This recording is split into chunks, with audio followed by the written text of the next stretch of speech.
Hey Switchheads, my name's Kanan and welcome to my review of Red Colony.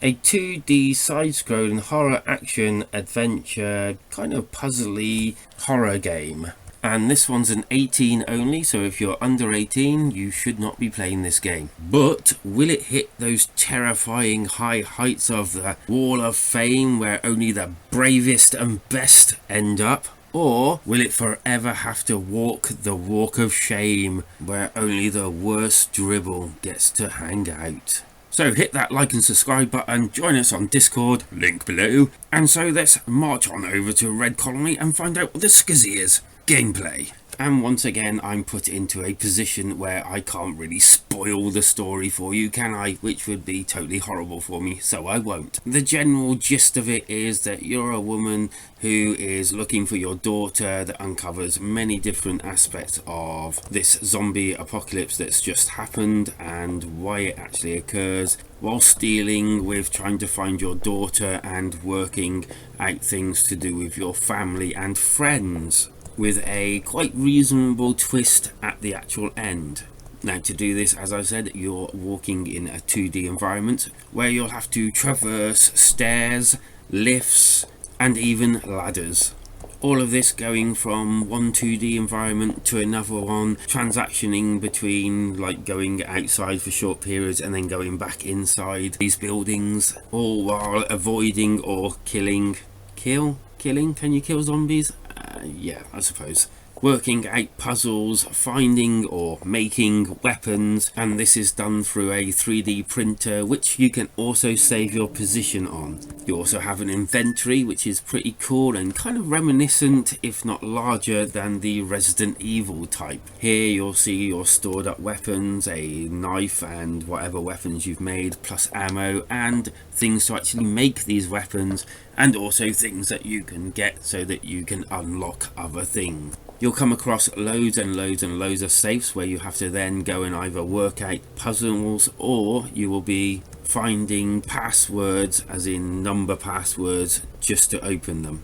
You'll also meet from actual meeting or from actually phone calls other characters within the game. Again, I'm not going to spoil this. And there's even some little jump scares here and there. The first one didn't get me, but I did actually jump on the second one, which was quite weird. But a testament to the game if it can make even me jump. All of it works, you're aiming and everything, and you're traversing stairs and the like, opening doors. It's kind of like reminiscent again of the Resident Evil original ones that this is kind of loosely based on, as you can see, and entering rooms kind of give that vibe off, or at least it does to me. The aiming of the weapons is okay, it's nothing really special, and as you riddle these zombies with your bullets, they kind of like, well, fall apart, bits come off them and all that lot. There are some little winks at certain other popular TV series, and these at times are quite actually funny. And while the graphics are deliberately kind of low-key and old-looking, like the Resident Evil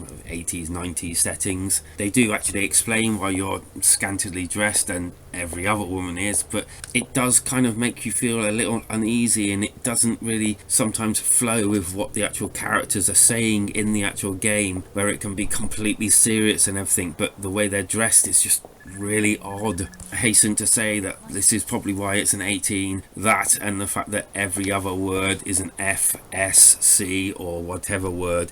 It is very sweary, and I think sometimes it kind of hurts the game, as it kind of almost feels like they're putting it in, you know, to swear just for the sake of swearing. Sometimes the entire lines are capitalized and swearing. Yes, I get the fact that they were probably going for more of a realistic take on things, but I don't know anyone that swears that much. No, I really don't. It's certainly one that I couldn't test on the TV because my wife or daughter was permanently in the room that I was playing it, and that meant that, you know, I couldn't really share the experience with either of them without feeling kind of awkward. Well, I wouldn't show it to my daughter anyway, but to my wife I'd still feel a bit awkward. And so on to the graphics, and yeah, the graphics do actually make you very nostalgic for those older type Resident Evil days. I think they're quite well done, but not sort of like over the top. They're not the best graphics. They are something that you'd probably see on the PS. 1.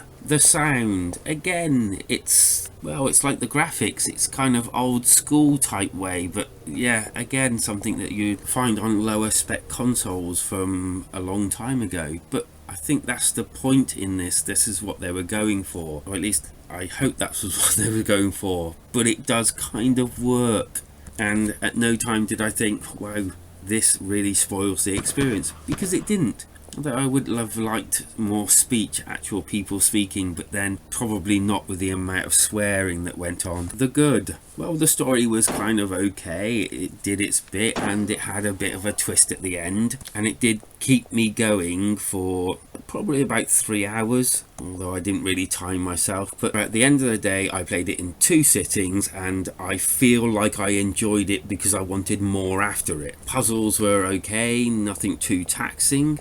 The bad, way too much swearing. The look of the women was a bit kind of, well, for me it felt a bit awkward, as you can see on screen. Too much swearing. I think the choice to have the actual main character strip off kind of, or her clothes to come off as you're actually being eaten, was kind of weird as well. I'm not quite sure where this came from or why it's an actual thing, but it felt a bit awkward as well. Too much swearing. The score. Okay, so it's another graphic novel-ish type game with a few added extras, which kind of was interesting to play. I'm just going to go straight ahead and say this is a 3 out of 5. It's a slightly above average graphic novel-ish thing that's got 2D elements in with it as well.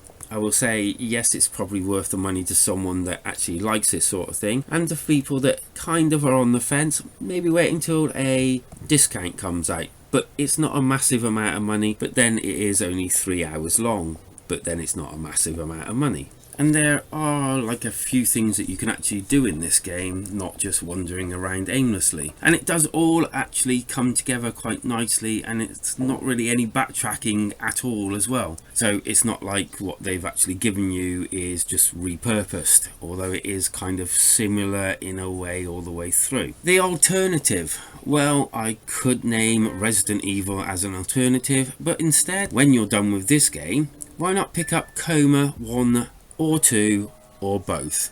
They are the same type 2D side-scrolling type thing, the same horror type thing, although different, and they both got like a running story through them. So I think if you enjoy this, you'll definitely enjoy them too, and they have a bit more longevity to them as well. And so what did you think about the video? Did it enthrall you to go out and buy the game? Or did it put you off the game? Indeed. Leave it down in the comments. And if you want, join us in Discord, as we sometimes have giveaways. We also have live streams going on, and I also want to set up where we can all get together and play multiplayer using obviously the Discord to organise it all and maybe communicate better through. So that's worth thinking about, isn't it? So get yourself down in the Discord. We're all a friendly bunch. Hit that like and subscribe button. You'll be doing us a massive favour, because life is better when we switch together.